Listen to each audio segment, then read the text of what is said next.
Alrighty then, back once again for another reaction. This time is Once Upon a Time, Season 3, Episode 12. And yeah. You know how it went in Episode 11. You know how it went. Oh my gosh, Once Upon a Time, why do you do this to me? Of all the episodes, I could have been like, you know, if we truly pop off this episode, I'm going to have no choice but to watch the next one. Choosing that, of all things, I bet that was some kind of mid-season finale or something, if this was at a time where shows started to take breaks in the middle of a season. Like, I can just see that being a mid-season finale type of deal. It was a very damn effective one, I'll give you that. Like, the urge to see the next episode was way too much, and I had to give in. I had to. How could I not? Unreal. Completely unreal. Oh, and since this will likely be the last recording of the session, because believe it or not, I do have a bed, and it does get used, and I really do have only enough energy in the tank for one more video. Doing it for you guys and for myself. Since this is my last chance, I'll get to mention it.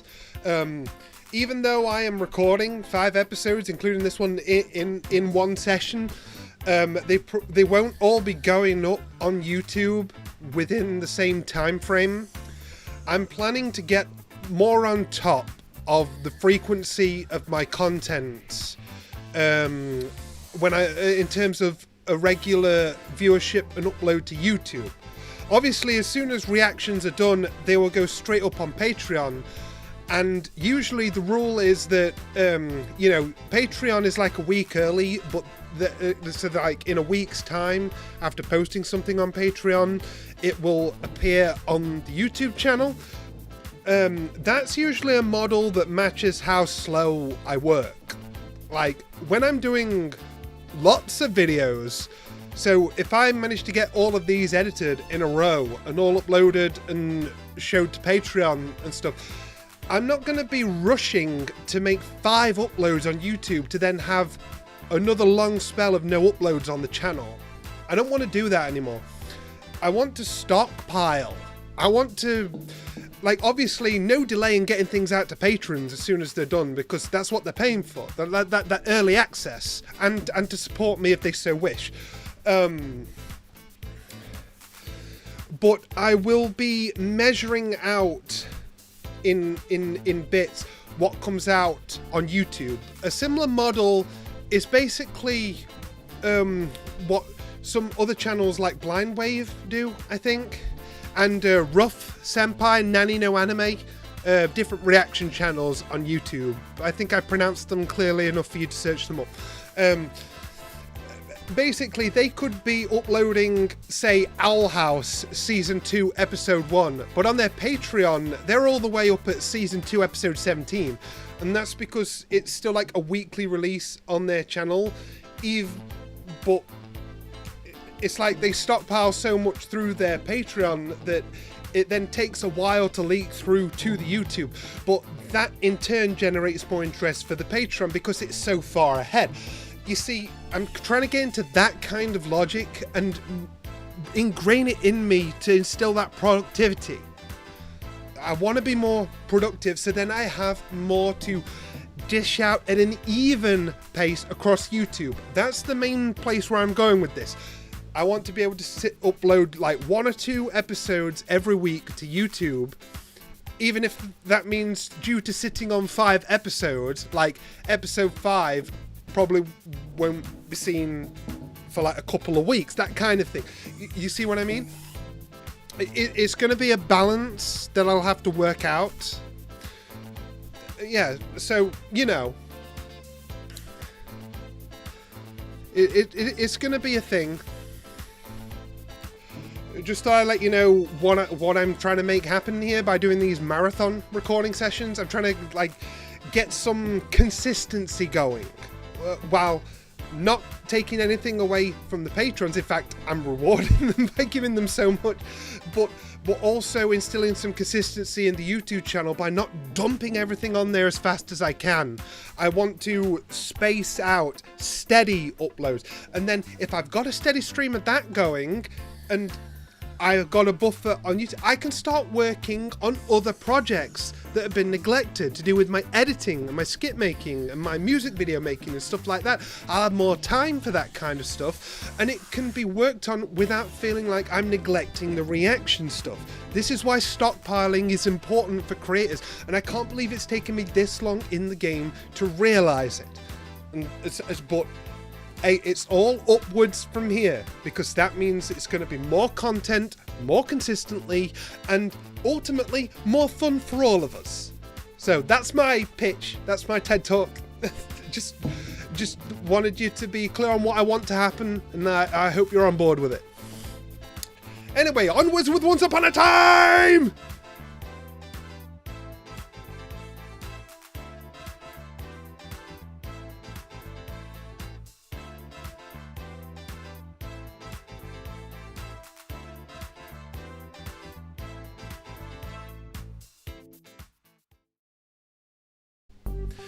I have to say, I am a tiny bit disappointed with myself for not picking up on them. Like, winged monkeys, fly my pretties, it should have been the first thing I thought of. But, I don't know, there was something about them that made me think gargoyles. Like, you know, with the wings and the, like, fangs and stuff like that. I kind of went in one direction and stuck with it. I didn't really give much consideration that they were very ape-like. I just thought, hey, maybe that's just a different type of, like, furry gargoyle. Like, like, I don't know what I was thinking. Like, this is all about fairy tales and stuff. If it quacks like a duck, it looks like a duck, and it swims like a duck, it's probably a reference to the ugly duckling. You know, the ducklings around it, not the signet. Like, you know what I mean? Like, if there's a flying monkey in a thing about fairy tales and legends, it's probably related to the Wicked Witch. But I didn't think of that. I was much more focused on what was going on to do with Hook and Emma, and then, like, how are things going over in the Enchanted Forest, trying to figure out what's happened and stuff like that. And then, like, in the timeline of a year later, everybody has been sent back there thanks to the Wicked Witch's curse. It's like, we're layering curses on top of each other now, like Pan's curse, the Wicked Witch's curse, this was built on a Regina curse. Like, where does this end? Like, I hope this isn't going to start tripping over itself and becoming too convoluted. I really hope so, because I'm having trouble keeping up. But like I said, that's what we have Heidi for. Heidi is a gem. Heidi is beautiful. Heidi will, like, make sure I am on the same page as what the show is showing me right now. Because there is the fact that I've done 5 episodes in a row, which is unprecedented. Like, but I do think there is room for legitimate concern about how the curses are piling up and the plot points are piling up, and it's getting hard to keep up. It really is. It's getting a little bit hard to keep up, I won't lie. But I'm trying my best. That's all I can do. All I can do is try my best. Hook continued to be a delight throughout the entire episode. The reveal with the guy being one of the monkeys all along, like why was he planted? Like, how was Emma affected by the Wicked Witch? Why did the Wicked Witch want to curse Storybrooke back into existence in the first place and send all those same characters back? Undoing what was... this is probably stuff that will get explained. This is probably stuff that'll get explained. I don't have to rack my brain too hard right now. I think they just expect you to watch the next episode and just find out. But I'm just trying to look at it from the perspective of someone who might have had to stew on this for a week before the next episode came out. Like, what am I supposed to do with this information? It's an entertaining watch, but it's becoming harder and harder to take on board as a literary work, if that makes sense. I got nothing against what's happening, the show, the way it's being presented, the acting, the writing and all sorts. I can tell that this is a bombastic story and they are stitching it along nicely. But I will admit that in terms of my brain power, I'm like just hanging on a little bit at the moment, like trying to keep up with everything that's going on. So any assistance that you guys can give me on staying fully on top of everything, that would be super. Like, as you can tell, I'm really trying, and I am appreciating what I can perceive on the screen in front of me. It's excellent. I am loving everything that the show is doing at the moment. Like, as I said, season 3 so far is like this big solid gold bar all the way through. Like, and it's not stopping. Really isn't. I'll be very interested to see where this all ends up.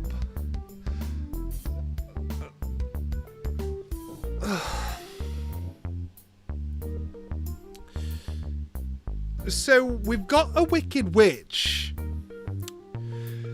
So does that mean that this, not only is this our villain, true villain for the second half of this season, but does this also mean that we are going to meet a Lion Man, a Tin Man, and a Scarecrow, and a Dorothy, who is going to be our Dorothy? Did we have a Dorothy at some point? I cannot quite remember, but you know.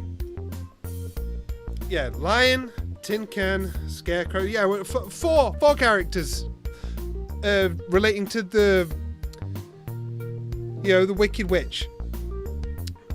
You know, the whole Wizard of Oz story. Like, they could appear. They could. Oh, goodness. Henry being the cheeky little devil that he always is. I loved his little inputs throughout the episode. I really do like that.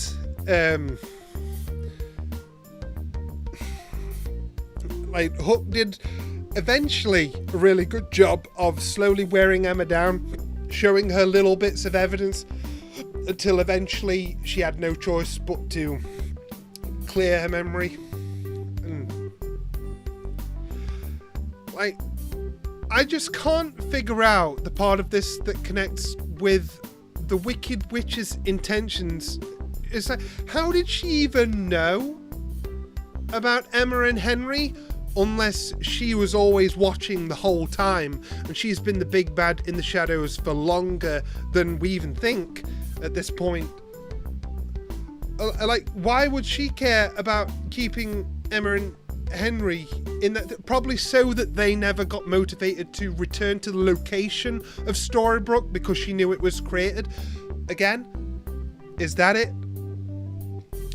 You know, I think the more I stop and put everything step by step, things start to come back into making sense for me. So that's good. That's very good. I just hope that we get, like, I just hope we, like, push it back a little bit, like, next, because I'm feeling very overwhelmed. I really am. I'm feeling very overwhelmed. But it's not necessarily a bad thing. I think that's just me watching 5 episodes in a row. That's my fault. As an episode of the show, fantastic. I have nothing against it. Like, wow, a lot of cool stuff going on. And like I said, it was engaging and interesting.